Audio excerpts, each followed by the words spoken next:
ফাংশনের এই অঙ্কটা জেইমেন 2016 এসেছিল f of x plus 2 f of 1 by x equals to 3x যেখানে x not equals to 0 আর s একটা সেট বলে দিয়েছে যেটা রিয়েল নাম্বারে লাই করছে f of x equals to f of minus x হলে s এর আমরা কি কি এলিমেন্ট পাবো একটা এলিমেন্ট পাবো না কোনো এলিমেন্ট পাবো না নাকি এক্স্যাক্টলি একটা এলিমেন্ট পাবো নাকি দুটো এলিমেন্ট পাবো নাকি দুইয়ের থেকে বেশি এলিমেন্ট পাবো সেটা আমাদেরকে চেক করতে হবে তো আমরা করলাম কি এটাকে এক নাম্বার ইকুয়েশন দিলাম x এর জায়গায় 1 by x পুট করছি তাহলে কত পাবো f of 1 by x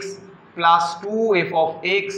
is equals to 3 by x এটাকে দিলাম 2 নম্বর ইকুয়েশন এবার ভালো করে লক্ষ্য করো আমাদের টার্গেট হলো এই দুটো টার্মকে বাদ দেওয়া তাহলে এর কোএফিশিয়েন্ট আছে 2 এর কোএফিশিয়েন্ট আছে 1 তাহলে যদি আমি 1 নং থেকে 2 নংকে 2 দিয়ে মাল্টিপ্লাই করি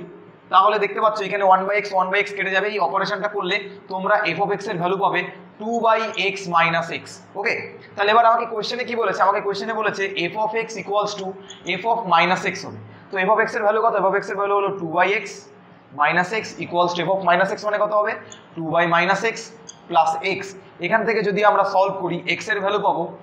প্লাস মাইনাস রুট 2 তাহলে এখানে x এর আমরা কত ভ্যালু পেলাম প্লাস মাইনাস রুট 2 অর্থাৎ x এর ভ্যালু আইদার হবে রুট 2 অথবা x এর ভ্যালু মাইনাস রুট 2 তাহলে এখানে কি হবে এক্স্যাক্টলি 2 এলিমেন্টস অর্থাৎ যদি এই কন্ডিশনটা হোল্ড করে তাহলে s এর মধ্যে এক্স্যাক্টলি x এর দুটো এলিমেন্ট পাবো আমরা থ্যাংক ইউ